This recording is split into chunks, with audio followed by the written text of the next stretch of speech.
Good afternoon, everyone. Thank you for having me. I'm not on your schedule, so thank you for the organizing committee to squeeze me in at the last moment. My name is Ruud Bueters. I'm a toxicologist by training, and I'm currently working as a non-clinical consultant for a consultancy company called 3D Pharm Xchange in the Netherlands. I got into contact with this organization only a few months ago, so I'm very new to your journey, but I'm very happy to be a part of your journey already and be here. I have a few minutes where I will try to highlight to you the importance of non-clinical safety testing, particularly the toxicology point of view for new gene therapies. And I think we already heard a lot this morning and this beginning this afternoon, but I'll try to give an additional perspective on that. So the things I want to cover in these brief minutes is actually, well, where does safety testing fit into the overall drug development, the importance of non-clinical safety studies. I also want to touch a little bit on the rigorous quality and compliance systems that are involved. We already heard today mentioning of GLP toxicity studies. What does it actually mean, and why are we doing that? And very important also, what's actually the use of doing this non-clinical safety assessment? How do we use it as toxicologists? How do we work together with clinicians and regulators to try to get the best for our patients? So very broadly, I have a picture overview here of a classical drug development, which starts on the left in the light blue in a discovery stage, where you identify a target, in this case, where we look at the CTNNB1 gene, and where we try to find a compound that is efficacious against this. Like Andrea already showed, she tested a lot of compounds in order to find a treatment that can potentially be effective. On the other hand, we also heard this morning a little bit about the clinical stage, which is more the red and orange part of this slide, where you indeed start your human clinical trials, treating patients with these three treatments. But there's like this little path in the middle, which is here in the darker blue, grayish area. It's not always a very popular part of drug discovery, because we are bridging the preclinical promise in the models where we show some efficacy to actually the patients. So we often are being seen as sort of a stand in the way, testing safety still non-clinically, while you desperately want to see some clinical results of these promising treatments. And I focus today a little bit on manufacturing and safety. I take them a little bit together because they are, for gene therapies, they are entwined. So what are we doing in non-clinical safety? We really want to ensure safety of the treatment prior to going into human trials. And what we want to do is we want to assess any potential risk so that we assure that the treatments we are giving to patients are safe and that the clinicians are very comfortable on dosing their patients with new treatments. In this case, and in every case already, it's not only about the therapy itself, you also directly characterize the whole production of the therapy. In this case, we are working with the biological. Andrea showed you have a DNA, you package that in a viral particle. There's a whole biological process involved in actually manufacturing that. And if you also try to do that at a little bit more larger scale, there can also be some unwanted process-related impurities in your final product. By doing those non-clinical safety trials, you also look at any effects of these type of process-related toxicity events. In the end, what we are doing, we are weighing all the data that is being generated non-clinically. And those can be laboratory studies, that can be in vitro experiments, that can be animal studies.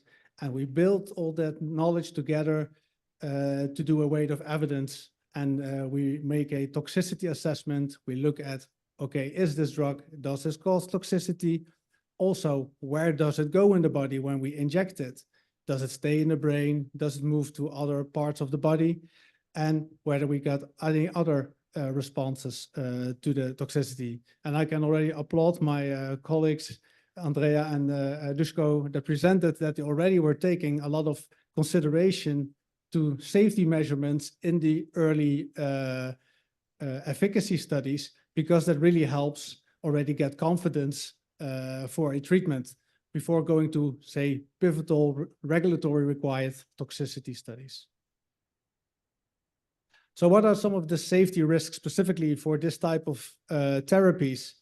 We already heard some of them today. And in the past, we have seen some toxicities with gene therapies, mainly being immune responses, toxicity in the liver, blood clotting toxicities, and sensory neuron toxicity as well. Fortunately, the field is moving very fast, and we get a lot of knowledge already also about what drives these toxicities. And sometimes it also means that we are able to avoid these toxicities. So as you may, have seen in Andrea's presentation, that she showed those green pictures of the liver and the dorsal root ganglia, where she showed very little expression of the beta-catenin expression. So that already shows some promise that we might be mitigating some of these liver and sensory neuron toxicities that are historically present in gene therapies. So compared to some other treatment types like small molecule drugs or some other type of biologicals, gene therapy, AAV gene therapy, is considered relatively safe, but that does not mean that it is without risk. And what we are going to determine in toxicology studies is exactly what is that risk. And what we also notice that the regulators are also acknowledging that this field is growing and that the knowledge is increasing. And you also see continuous updating of the regulatory guidelines, giving you also the researchers a little bit more freedom to entwine toxicity and efficacy studies and to try to design these programs to be as fast to the patients as possible. I said I would touch a little bit on the quality systems and preclinical drug development. Well, there are two main systems. One is good manufacturing practice, which is abbreviated as GMP. And the other one is good laboratory practice, which is abbreviated as GLP. I start with the good manufacturing practice, which is a requirement for any clinical material. However, even though it's not a complete requirement for non-clinical safety studies, it is important that you already have your complete manufacturing process lined out. And what do we mean with good manufacturing practice? What happens in such an environment? Well, when a facility is generating a therapeutic product in a good manufacturing practice way, you can be assured that the facility was very clean, everything was hygienically handled, that production from different batches to different batches is very consistent, that all the staff is properly trained, that they keep records of everything that they are doing. So if something goes wrong, that they can search back in the records and find where it went wrong and find a solution. That they have all equipment that they use is very well maintained and very well calibrated, and that they also have quality control to see on all these processes that they actually happen. So it's not only there on paper, it's actually being controlled. Good laboratory practice is a sort of the same type of thinking, but then in a laboratory study space. So again, you have very organized and clean labs, detailed procedures, and properly trained staff. You have accurate record keeping, and again, also proper equipment and quality control.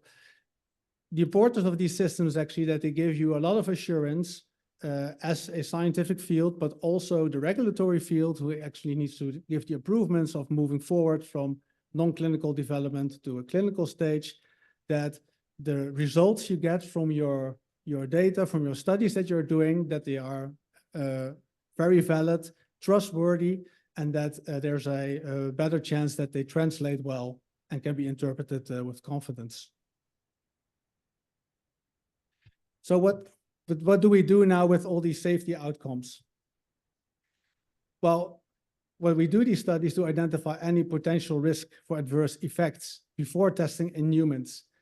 And we have seen this morning that mice are not humans, dogs are not humans, they can behave differently. Not everything that we see in animals can translate to humans. But everything that we can already see and that we understand, that is what we want to inventorize. And the reason why we do that is that we want to give that comfort to our clinicians, to give them the confidence to dose their patients. And these findings, they will inform their risk management strategies in the clinic. So we can use our findings in non-clinical studies to optimize the dose towards the patients. We can optimize their monitoring protocols. So what are the things to watch out for in a clinical trial, to be alert on? And also, as also Laurent mentioned this morning, it's not only about if you can anticipate what kind of toxicities you might encounter in your clinical trial, you'll also be able to make a plan for it if it does happen. So if a toxicity would occur, then you are able to make a plan, and then you can act very quickly on treating the patient and trying to mitigate that adverse event. In the end, when everything comes together, it's always a risk-benefit consideration. So we try a non-clinical safety study, we try to get a best understanding of the risk as possible so that we can weigh the benefit together with clinicians, with regulatory agencies to find the optimal, to see if this treatment can continue into patients. So that's the ultimate goal, moving towards safe treatments into patients. So we try to do these non-clinical studies to protect our patients and our children and to ensure efficacy of the gene therapy. We apply these very rigorous principles like GMP and GOP to get optimal quality of both the material that we use, so the treatment itself, but also the study data we generate, so that we can interpret the data well and also translate that to the human situation. And in this case, I think the program aims to have both the effectiveness and the safety and use them hand in hand and try to get this treatment fastest way forward to the patients. And with that, I would like to thank you all for your attention.